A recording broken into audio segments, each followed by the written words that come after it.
New Zealand के खिलाफ 3 one day मैचों के लिए टीम इंडिया का ऐलान होने वाला है और सबकी नजरें इसी पर हैं कि किन्हें जगह मिलेगी और किन्हें जगह नहीं मिलेगी, क्योंकि टीम इंडिया में इस वक्त उथल पुथल मची हुई है। और उथल पुथल का मतलब ये है कि टीम इंडिया को अब यहाँ पर सिलेक्ट करने के लिए बहुत मत्थापच्ची करनी पड़ती है। कौन अंदर आएगा, कौन बाहर जाएगा, किसी को नहीं पता चल रहा है किस पर गाज गिर जाए और कौन खिलाड़ी बाहर हो जाए। इसीलिए बहुत बड़ी बड़ी अपडेट्स निकलकर सामने आ रही हैं। मोनू चहल हमारे साथ हैं।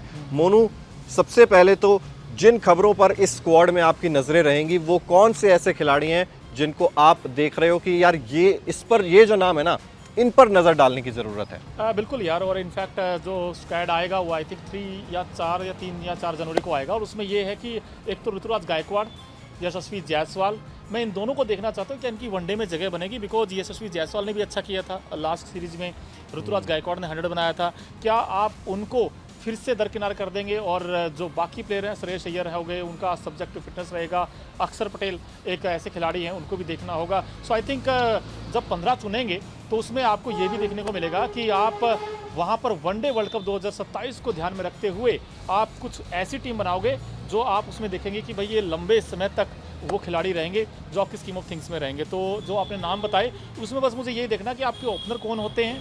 आपका नंबर 3 आपका फिक्स है, रोहित फिक्स है। उसके बाद मैं देखना चाहता हूँ कौन कौन वो खिलाड़ी होंगे जो होंगे। हालांकि खबर तो ये भी आ रही है चिराग कि ऋषभ पंत शायद पीछे रह गए हैं और उनसे आगे ईशान किशन निकल गए हैं। तो बड़ा एक्साइटिंग ये रहने वाला मामला पूरा। बिल्कुल यार, आपने ऋषभ पंत का जिक्र छेड़ दिया तो ऋषभ पंत पे बात करनी ज़रूरी है। आपका main wicket keeper one day cricket में केएल राहुल है, प्लेइंग 11 में भी केएल राहुल रहता है और बेंच पे रहते हैं ऋषभ पंत। अब आपको बेंच पर किसे बिठाना है? आपको ऋषभ पंत को बिठाना है या ईशान किशन को बिठाना है? अब मेरी समझ में ये नहीं आ रहा है कि एकदम से कहानी वनडे क्रिकेट में भी कैसे बदल गई। ठीक है, ईशान किशन ने शतक जरूर लगाया, 33 बॉल में सेंचुरी लगा दी उन्होंने विजय हजारे ट्रॉफी में, लेकिन रन तो ऋषभ पंत ने भी बनाए, 70 रन तो उन्होंने भी बनाए। और ऋषभ पंत को आप लगातार तैयार करने की बात कर रहे हो। उन्होंने वाइट बॉल में वापसी के लिए विजय हजारे का मैच खत्म होने के 1 घंटे बाद तक अकेले नेट्स में लगे रहे, प्रैक्टिस भी की है। तो मतलब सडनली आपको ऐसा क्या हो जाता है कि आप तैयार कर रहे हो एक खिलाड़ी को, खेलना तो नहीं है ना। जब बेंच पे ही बिठाना है तो ऋषभ पंत क्यों नहीं और ईशान किशन क्यों? ये बात मेरी समझ से परे है। आई थिंक टीम मैनेजमेंट, मुझे ऐसा लगता है जो सिलेक्टर्स भी हैं, आई थिंक उन्होंने भी बड़ी बारीकी से देखा है ईशान किशन का गेम। क्योंकि मुझे ऐसा लगता है ये टीम परसों नहीं देखती है, कल नहीं देखती है, टीम पल देखती है। जो इस पल में अच्छा करेगा वो टीम में आ जाएगा। अब ईशान किशन पल में भी तो ऋषभ पंत के 70 भी तो, मैं वही कहता हूँ ना, आप शतक से इतना ऑब्सेस्ड क्यों? ऋषभ पंत ने भी 70 रन किए, विराट कोहली के साथ बहुत अच्छी पार्टनरशिप की उन्होंने।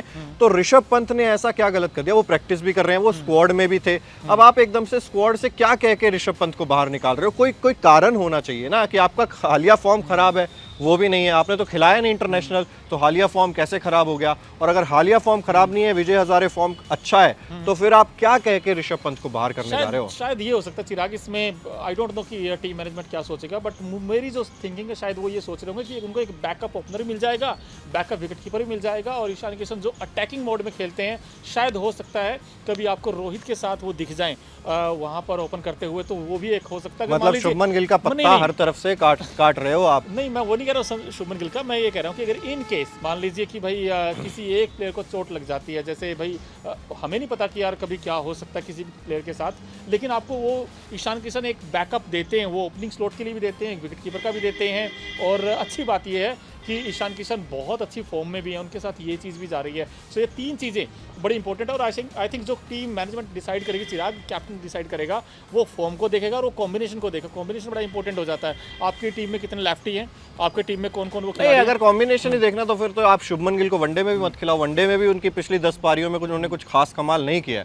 और फिर ऐसे में आप क्या कप्तानी छीन कर एक बार फिर से, क्योंकि देखो यार, आग वहीं, धुआं वहीं उठता है जहां आग लगती है, और आग लगी हुई है ओडीआई क्रिकेट में भी। शुभमन गिल परेशान है कि यार ऐसे कैसे आप कर सकते हो। वो कहीं ना कहीं रिपोर्ट्स आ रही हैं कि एक तरीके से मोर्चा उन्होंने खोल दिया है। दूसरी तरफ हम देख रहे हैं कि बाकी खिलाड़ियों की ये खबर आ रही है कि यार हम भी, हाँ, जब आपकी टीम का कप्तान ही सुरक्षित नहीं है तो हम किस खेत की मूली हैं, हमें भी आप कभी भी बाहर निकाल दोगे। तो खबरें बहुत सारी आ रही है, आग लगी हुई है इंडियन क्रिकेट में। ऐसे में ये स्क्वाड चुनना, वो भी तब जब अजीत अगरकर को भी पता है कि मेरा भी कार्यकाल जो है वो समाप्त होने वाला है। तो बहुत सारी टेंशन जो है इस वक्त इंडियन क्रिकेट में बन रही है। अब ऐसे में आप एक बार फिर से, ईशान किशन ठीक है, आप टाइम दे सकते हो, लेकिन आप बदलाव कर रहे हो। आपने पहले शुभमन गिल में इनसिक्योरिटी डाली, अब आप ऋषभ पंत में भी इनसिक्योरिटी डालोगे। तो आपका, बाय द वे एक और चीज कह दूं मैं, हमने ये चीज बात की थी कि टेस्ट का आपका कप्तान था ऋषभ पंत साउथ अफ्रीका के खिलाफ, वो ओडीआई में विप पहन के पानी पिला रहा था। टेस्ट का कप्तान ओडीआई में पानी पिला रहा है,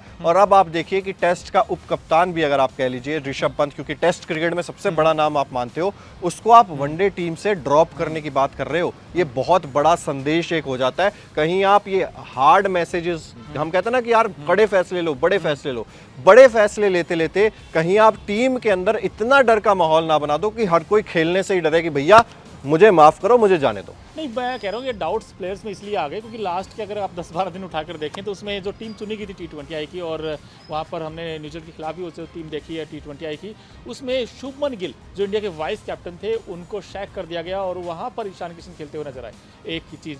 नंबर 2 चीज़ ये भी आ जाती है कि क्या ऋषभ पंत भी उसी रास्ते चले गए जिस रास्ते मोहम्मद सिराज गए थे, क्योंकि वो सिर्फ एक फॉर्मेट की रह गए सिराज।